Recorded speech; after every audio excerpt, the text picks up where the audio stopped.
قیامت قائم ہونا ضروری ہے. اگر وقوع قیامت نہ ہو تو ظالم کی تو موجیں لگ گئیں. جابر تو موج کرے گا، فاسق اور فاجر تو کہیں گے دنیا میں بھی ہم اپنے اقتدار کے زور پر جیتے رہے، آج بھی ہمیں پوچھنے والا کوئی نہیں. عقلاً نقلاً قیامت کا قائم ہونا ضروری ہے. قیامت قائم ہوگی تو مظلوم کو اس کے ظلم پر داد رسی کی جائے گی اور ظالم کو سزا ملے گی. ایک آدمی ساری زندگی دنیا کے اندر لوٹ مار کرتا رہا، دھوکہ فریب فراڈ کرتا رہا، اس کی راتیں شراب و کباب میں گزر گئیں، وہ مرے اور بات ختم ہو گئی. ٹھیک ہے، موج کر کے چلا گیا. ایک آدمی ساری زندگی اس نے اللہ تبارک و تعالیٰ کی رضا کے لیے اپنی نظر کی حفاظت کی، زبان کی حفاظت کی، یہاں تک کہ دل کی بھی حفاظت کی، وہ بھی مرے تو معاملہ ختم ہو گیا. اس طرح تو پھر سرکش کا کچھ بنے گا ہی نہیں. نظام زندگی ساری اس کی سوچ ختم ہو کے رہ جائے گی اگر قیامت قائم نہیں ہوتی. قیامت کا قائم ہونا حق ہے. اس لیے قرآن مجید نے ایک جگہ پہ نہیں 20 جگہ پہ یہ بیان فرمایا ہے کہ قیامت ضرور قائم ہوگی. قیامت، اور وہ قائم ہو کر اپنے سارے لوازمات سمیت قائم ہوگی. میرے نبی پاک صلی اللہ علیہ وسلم نے فرمایا مظلوم کو حق ملے گا، ظالم کو سزا ملے گی. جابر اس دن اللہ کی بارگاہ میں رسوا کیے جائیں گے. جن پر جبر کرتے رہے انہیں اللہ کے حضور سے عطا کیا جائے گا. قیامت کا وقوع ہونا ضروری ہے، اور قیامت تو جب قائم ہوگی تب ہوگی. دنیا میں بھی ایسا ہوتا ہے، ظلم کا انجام ٹھیک نہیں ہوتا، جبر کا انجام، جھوٹ کی زندگی لمبی نہیں ہوتی. دھوکے، فریب، فراڈ، ملمہ سازی، ان چیزوں کی عمریں اللہ نے تھوڑی رکھی ہیں.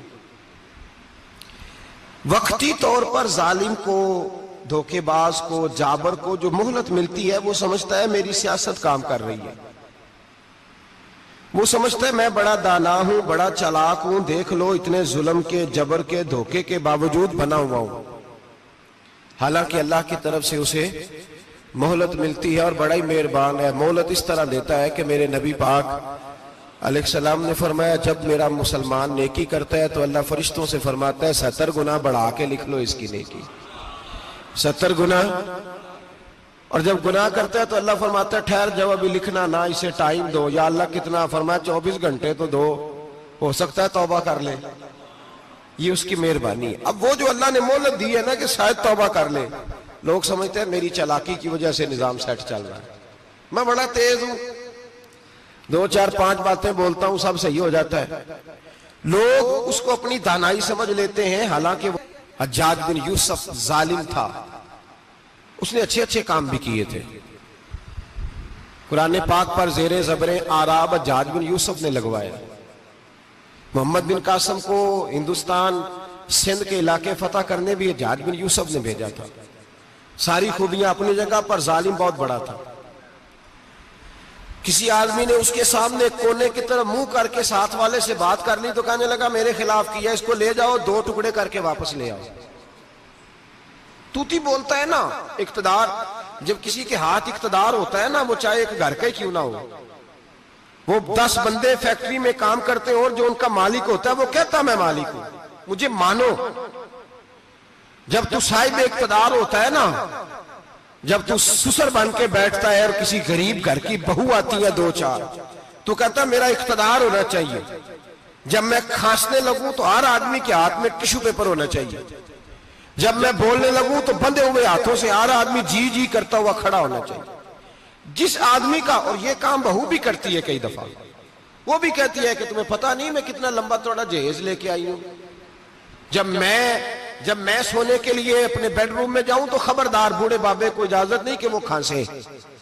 اماں کو چاہیے کہ اگر اس کو بڑی سخت پیاس بھی لگی ہے تو میرے سوتے سوتے باورچی خانے میں برتن نہ کھٹکھٹائے.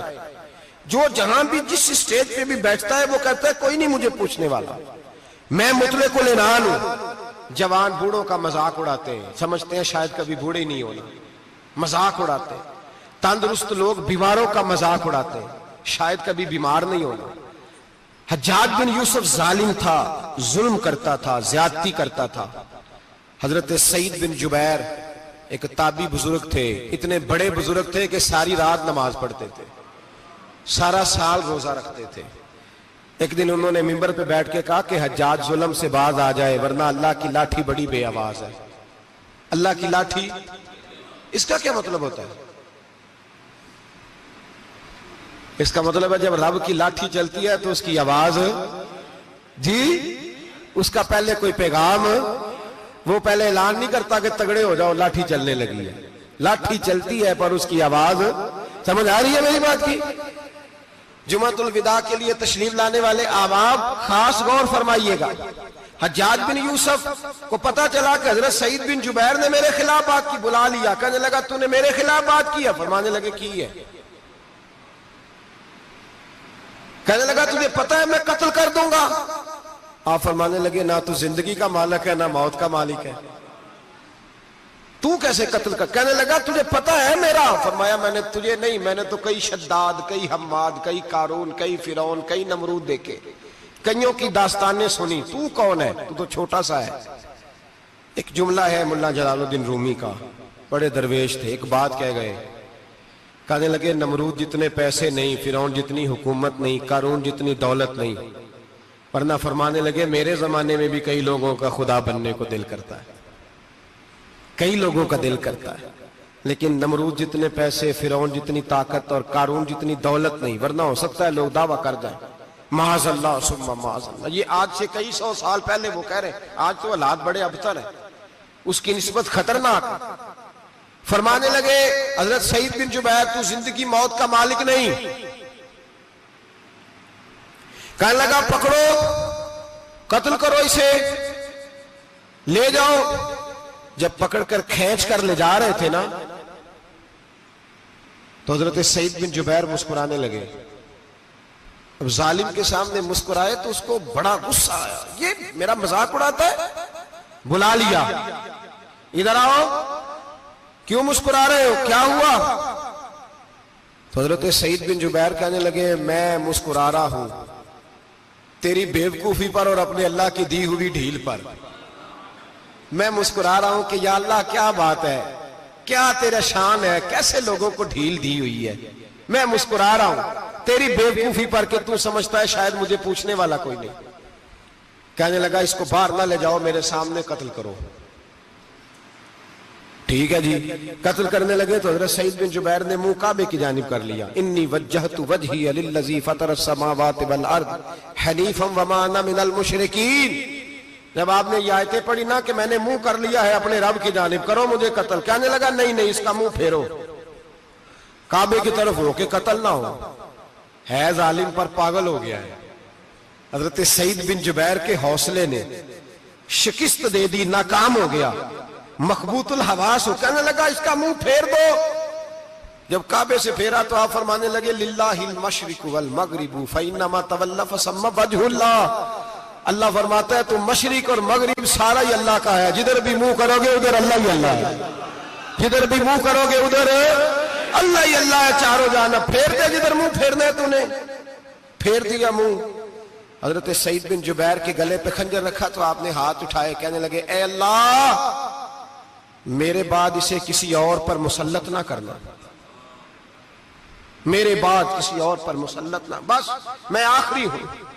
جب آپ ذبح ہوئے تو اتنا خون نکلا، اتنا خون نکلا کہ لوگ کہتے ہیں جتنا اونٹ کے وجود سے نکلتا ہے، تر ہو گیا سارا اس کا دربار۔ ایک سمجھدار آدمی کو بلا کے کہنے لگا اتنا خون میں نے بڑے بندے قتل کرائے ہیں پر اتنا خون نہیں نکلا۔ تو وہ کہنے لگے لوگ مر جاتے ہیں، مرتے وقت ڈر جاتے ہیں، سہم جاتے ہیں، خون سکڑ جاتا ہے، لگتا ہے یہ شخص جب دنیا سے گیا ہے تو ڈٹ کے گیا ہے، یہ ڈٹ کے گیا ہے دنیا سے۔ حجاج بن یوسف رات کو سویا تو تڑپ کے اٹھا، کیا ہوا؟ گھر والے کہنے لگے کیا ہوا؟ کہنے لگے سعید بن جبیر خواب میں آئے اور کہتے ہیں اٹھ مجھے بتا تو نے مجھے کیوں قتل کیا، بتا بتا کیوں مارا۔ اگلی رات پھر سویا تو وہی خواب، پھر سویا تو وہی خواب۔ حجاج بن یوسف تڑپتا ہے، روتا ہے، یہاں تک کہ بیمار ہو گیا، پیٹ میں درد ہوتی ہے، پتہ نہیں کیا ہوا، تکلیف ہوتی ہے، پتہ نہیں۔ سارے حکیم، طبیب، ڈاکٹر کوئی نہ سمجھ سکا کہ بیماری کیا ہے. جو بیماریاں خدائی ہوتی ہیں ان کا لوگوں کو پتا، جو آزمائشیں رب کی جانب سے ہوتی ہیں وہ ڈاکٹروں کے ہتھے نہیں چڑھتی. جو تکلیفیں اللہ دیتا ہے ان کا حکیم طبیب علاج نہیں کر پاتے، مشکل. اور شفا اسی وقت ہوتی ہے جب اللہ دینا چاہے، اور جب رب بھی دینا نہ چاہے تو بڑے بڑے ڈاکٹر کہتے ہیں کہ ہمارے بس کی بات نہیں رہی. بغداد سے حکیم آئے، پیٹ دیکھا، کہنے لگے نہ تیرے معدے میں کوئی دقت ہے، نہ تیرے جگر میں، نہ کسی اور جگہ. ماجرا کیا ہے؟ ایک آخری علاج ہے، آخری. وہ کیا؟ گوشت کا چھوٹا سا ٹکڑا دھاگے کے ساتھ باندھ کے منہ میں ڈالا، اور پھر ایک باریک سا تنکا لے کے اس کو اندر ڈالنے لگے گلے میں. وہ گوشت کا ٹکڑا جب حلق کے اندر اتر گیا، اس حکیم نے واپس کھینچا تو کیسے ایسی بدبو آئی جیسی کبھی سونگی نہ تھی. جانور کیڑے مکوڑے لگے ہوئے باہر نکلے، اور جب دیکھا تو جتنے محل میں لوگ بیٹھے تھے چلاتے ہوئے نکل گئے کہ یہ کیا مصیبتیں ہیں. حکیم بھی اٹھ کے دوڑنے لگا. کہا تجھے کیا ہوا؟ کہنے لگے حجاج تیری بیماری زمینی نہیں، تیری مصیبت زمینی نہیں. کہا میری مرض تک تم کیوں نہیں پہنچ پا رہے؟ تو کہنے لگے لگتا ہے تو بد دعا کا مریض ہے، لگتا ہے تو ظلم کا مریض ہے، تو جبر کا مریض ہے. تڑپتا رہا، سسکتا رہا. ایک وقت وہ بھی آیا کہ گھر والوں نے کمرے میں بند کر کے تالا لگا دیا، دیوار سے ٹکرے مارتا. او بھائی، جو گناہوں کے بیمار ہوتے ہیں انہیں شفا نہیں ہوتی. جو ظلم، جبر، بربریت کے بیمار ہوتے ہیں انہیں سکون قلبی میسر نہیں آتا. دوائیاں ان بیماریوں کی بنی ہوئی ہیں جو بیماریاں زمینی ہیں، جو بیماریاں خوراک کی بد پرہیزی سے ہوتی ہیں، جو گناہوں کی بد پرہیزی سے ہوتی ہیں. ان کی بیماریاں، ان کی شفا توبہ ہے، ان کی شفا رجوع اللہ ہے. ان کی توبہ، اللہ سے معافی مانگنے سے شفا ہوتی ہے. حجاج جب مرنے لگا تو بلایا. یہ رنگ بھی ذرا ملاحظہ کیجیے گا. 2-4 قریبیوں کو بلایا. پتا ہوتا ہے نا اپنے کرتوتوں کا آدمی کو، پتا سارا ہے سردار نوکیتیاں دا، جب پتا ہوتا ہے سارا. بلا کے کہنے لگا جب میں مر جاؤں تو مجھے رات کو دفن کرنا. کیوں بھائی، عورت ہے؟ کہنے لگا نہیں، رات کو دفنانا. ٹھیک ہے، رات کو دفنا دیں گے. پھر کہنے لگا جب صبح ہو جائے تو صبح ہونے سے پہلے پہلے میری قبر زمین کے برابر کر دینا، نشان مٹا دینا. کہا وجہ؟ تو کلمہ پڑھتا ہے اور حضور کا حکم ہے کہ قبر کم از کم ایک بالش، ایک گیٹ اونچی ہونی چاہیے زمین سے کم از کم، تو تیری قبر مٹا دے. وجہ پتا ہوتا ہے اپنے ظلموں کا. کہنے لگا مجھے پتا ہے لوگ میرے مرنے کے بعد میری قبر بھی نہیں چھوڑیں گے.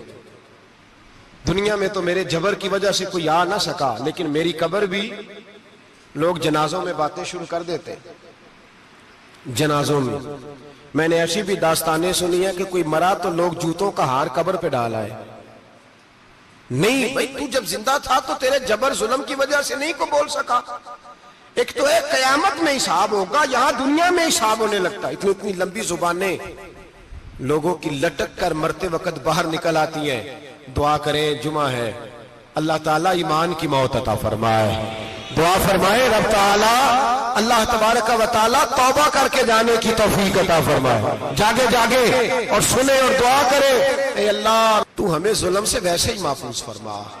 اگر ہم زیادتی کرنے لگے تو اے اللہ ہمیں اس سے منع فرما، ہمیں اس سے تو یہ توفیق دے کہ ہم باز آ جائیں اس گناہ سے. میرے بھائی، ایک تو دنیا میں سزا ہے، پھر قیامت کی سزا ہے، اور وہ زیادہ سخت ہے، وہ زیادہ سخت ہے. ہم لوگوں نے نا ہیلے بہانے بڑے بنائے ہوئے ہیں. بینک کے ساتھ کاروبار کرنے والا کہتا ہے نہیں مجبوراً لیا ہے، مجبوراً.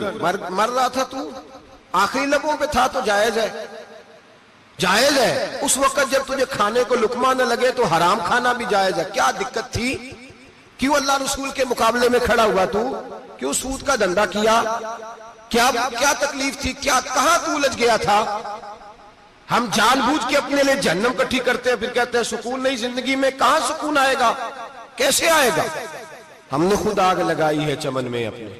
جو قیامت کی سزا ہے، میرے نبی پاک علیہ السلام نے فرمایا رب تمہیں سامنے کھڑا کرے گا.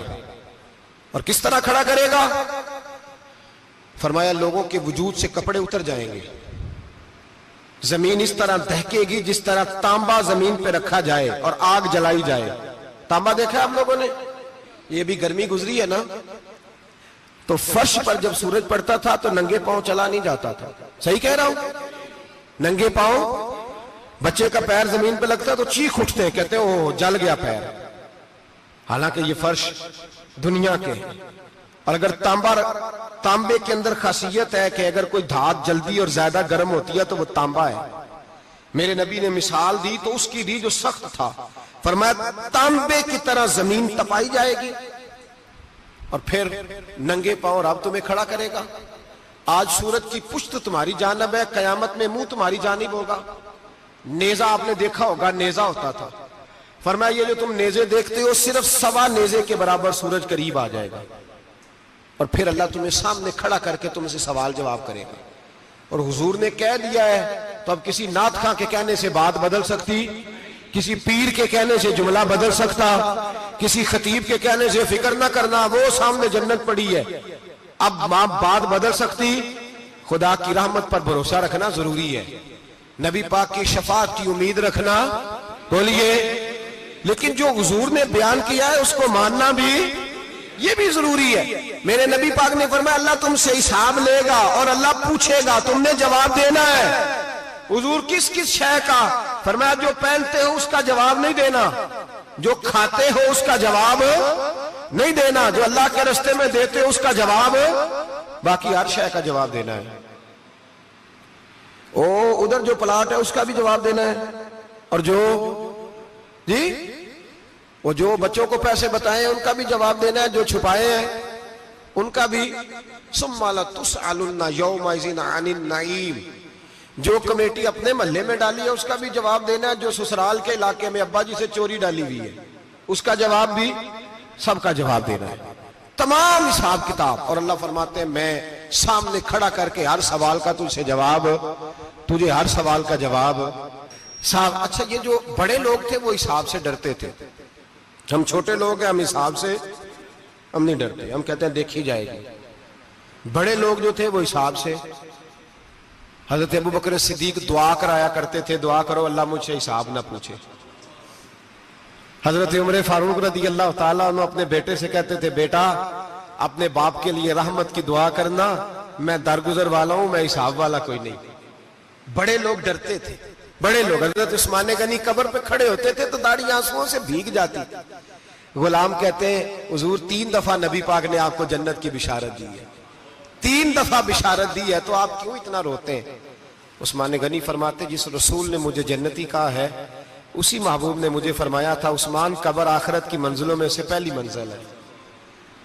اور آپ فرماتے میرے تو کمرے میں دیا گل ہو جائے تو مجھے ڈر لگتا ہے, اس میں تو مکمل اندھیرا ہے. آپ فرماتے کھڑکیاں بند ہو تو دم گھٹنے لگتا ہے, اس کو تو دروازہ ہی کوئی نہیں, روشن دان تک نہیں. بھائی جو بڑے تھے وہ ڈر رہے تھے. مولا علی شیر خدا نماز کا وضو کر کے کانپتے تھے, کانپتے. علی آپ مرحب کے سامنے نہیں کانپے, خیبر کا دروازہ اکھاڑتے نہیں کانپے, بدر احد خندق حنین اور خیبر میں نہیں کانپے, تو یہاں آپ فرمانے لگے مالک کے سامنے جاتے ہوئے ڈر آتا ہے.